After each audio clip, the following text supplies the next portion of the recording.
també. I dir-vos que per a mi no ha sigut fàcil el poder estudiar la història valenciana perquè està manipulat, però manipulat des d'Anguigau, des de la fundació de Junio Bruto, que resulta que diu en el Galaico, que és de Galícia, perquè així en València no estagué, perquè aquest senyor en els llibres posa com a cronologia que quan ell governava en Hispània ell estava per ací, però no estava en València realment, ha sigut d'un llibre que a més falta el llibre, solament queda l'índice del llibre. I a partir d'ahí, tot el que s'ha escrit a partir d'una història que jo tinc publicat en Inglaterra, en la revista britànica d'arqueologia, perquè així no he pogut publicar-la. Ho dic perquè és molt fort que jo tinga que haver publicat en l'estranger, perquè així en València no he pogut. Després, podien continuar d'altres èpoques. Jo m'he centrat en l'època visigoda, l'època bizantina, perquè també és molt important. Perquè què passa a l'imperi romà quan cau València? I aquesta ciutat tan bonica, que també va a l'Almoina, també s'han inventat en gran part, perquè tampoc és tant com diuen. N'hi ha moltes coses que n'hi ha que modificar totalment, perquè, per exemple, si aneu a l'Almoina, vos diran que allà n'hi ha l'Orrium, que és el graner, que diuen que és l'edifici més antic de València, fundat per Junio Bruto, el granero. Com és possible que a 1 metre de profunditat baixes fonaments de l'edifici n'hi és que 1 metre de cendres i d'adobe cremat i de ferro? No ho dic jo, ho diuen els arqueòlegs d'allí. Com s'explica això? Perquè n'hi havia alguna cosa antes. Hi havia un jaciment ibèric que, a més, ha demostrat que existia per tota València. València no era una ciutat ibèrica, però era el port de Llíria, el port de Deta. I ahí n'hi ha unes relacions que se remunten a la prehistòria i que ara vinguen de Roma a fundar què? Varen assentar-se damunt de lo que hi havia, que era una presència ja anterior. Després, quan cau l'Imperi Romà, és interessant saber què passa, perquè això és un gran buit de la història. Perquè és fonamental. En el segle V, els bàrbars destrueixen els aqüeductes. València tenia 3 aqüeductes, que naixien Vilamarxant. I els aqüeductes són tallats, perquè era la tècnica bàrbara, que fan en Roma també. I resulta que a tallar els aqüeductes tenen que construir a meitat de camí, quan cau l'imperi tot, intentar reconstruir tot el tramo, que és impossible perquè no hi ha diners ni prou gent. Aleshores tenen que anar-se'n a on? Se'n tenen que anar a Ribarroja, a València la Vella, i allí construeixen un jaciment que comença a fer-se més gran, a meitat del trajecte concret dels aqüeductes. A partir d'ahí se funda una ciutat espectacular. I aquesta ciutat, que és València la Vella, que ho diuen els documents de l'època de la Reconquista i tal, València la Vella. Això vol dir que quan arriben els moros a València, València és un solar.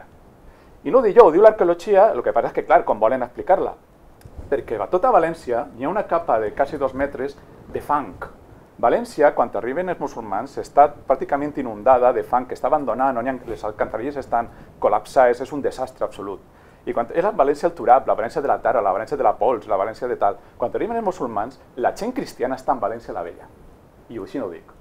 I a més, València té muralles en l'època imperial, però València no té muralles en la ciutat, en el casc urbà.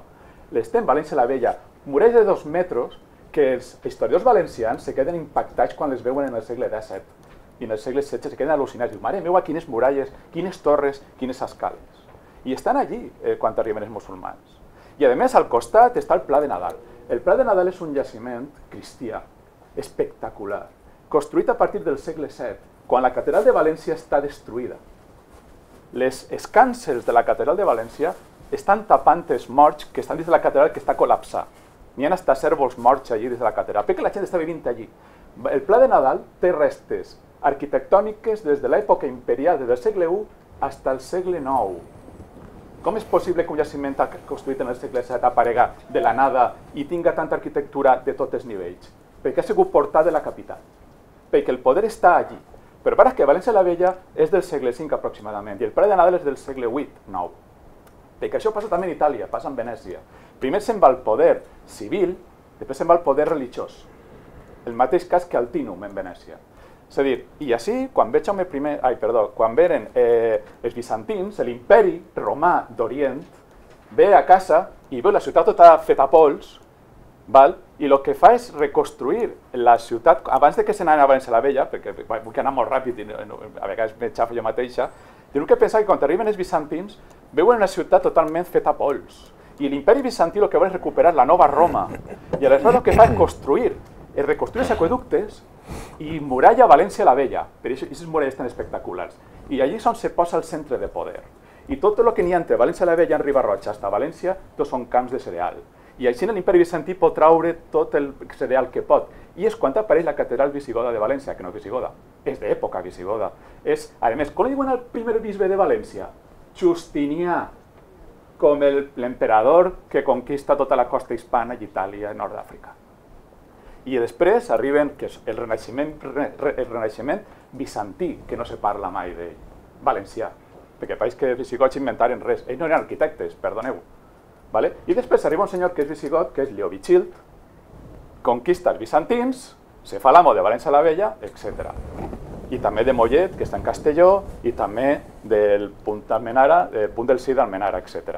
Perquè penseu una cosa, i aquest procés que jo estic dient de ciutats que se canvien de puesto, no és ninguna cosa moderna que he inventat jo. Ramsès, la capital estava en Pi-Ramsès.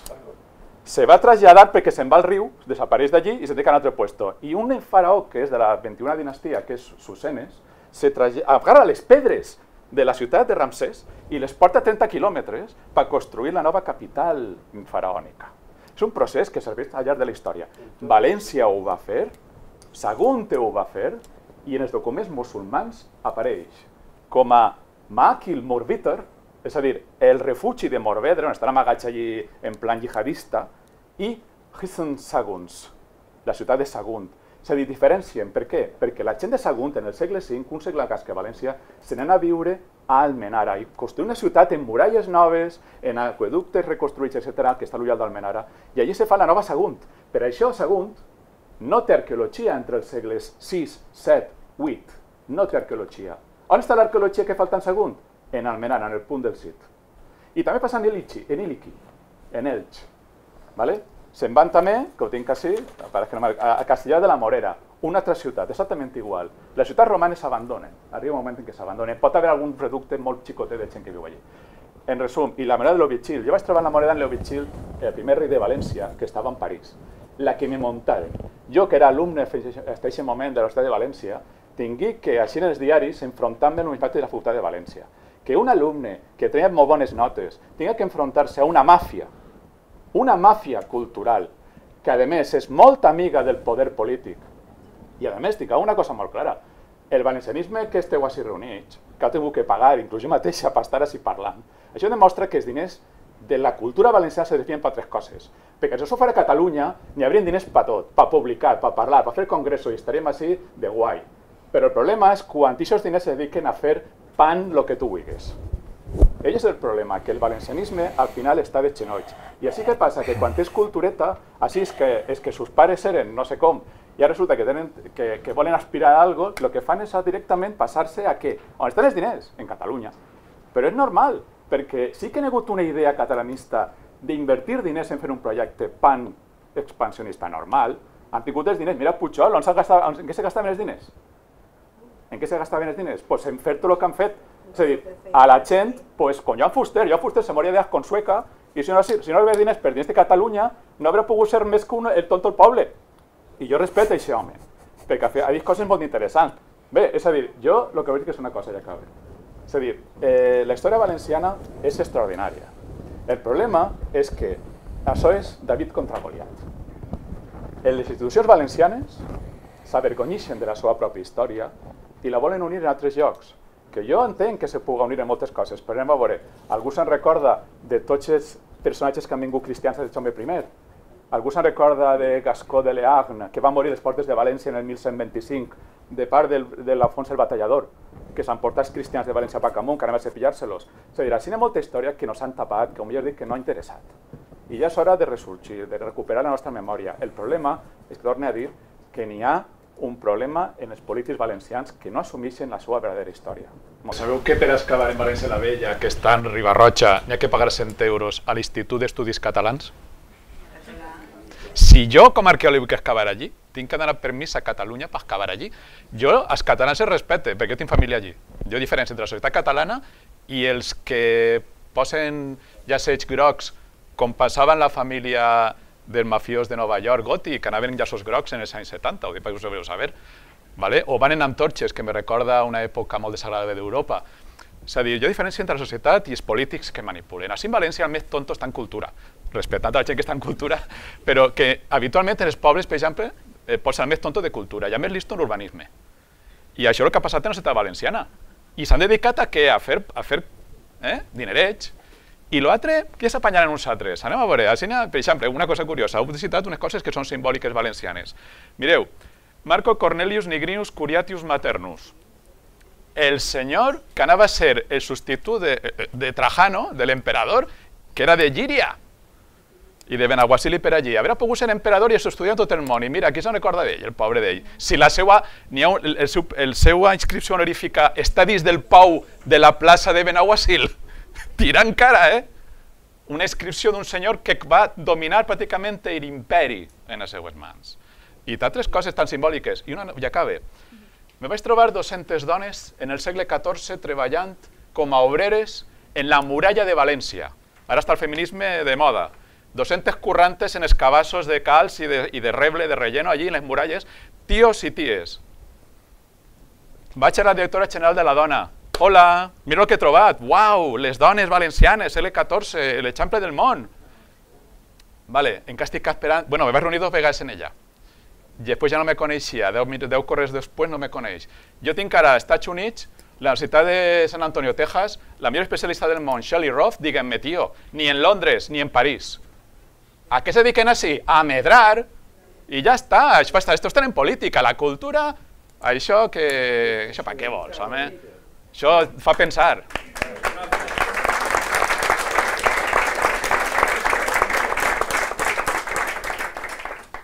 Jo, continuant del naixement, que això és la recepció bona, sana, a mi el nazi-onanisme, que és el que se propaga d'altres llocs, en tota la mala llet que ho he dit, és una altra cosa. A més, jo tinc molt clar que jo soc patriota, perquè meus pares de xicotet m'han ensenyat la meva terra, la meva llengua, els meus costums, i jo estic orgullós. I en Jaume I no comença tot. Jaume I és una persona més importantíssima, superadulterada per els que han volgut manipular-la, però a veure, jo quan veig els romans, quan veig els cibers, quan veig una copa prehistòrica, jo me sent en casa. I jo t'ho dic perquè n'hi ha que reconstruir la nostra memòria, i jo, quan meu pare me portaven a veure el 9 d'octubre, la senyera i tot això, això te crea un sentiment de terra. I això per mi és ser valencià. El problema és que altres se dediquen a altres coses, a fer política, el que tu vulguis. Però aquest sentiment sa de sentir-te en casa, que per exemple en Israel o altres llocs que han patit tant, això, doncs hem patit i hem oblidat. Som una societat zombi i és hora de tornar a la vida.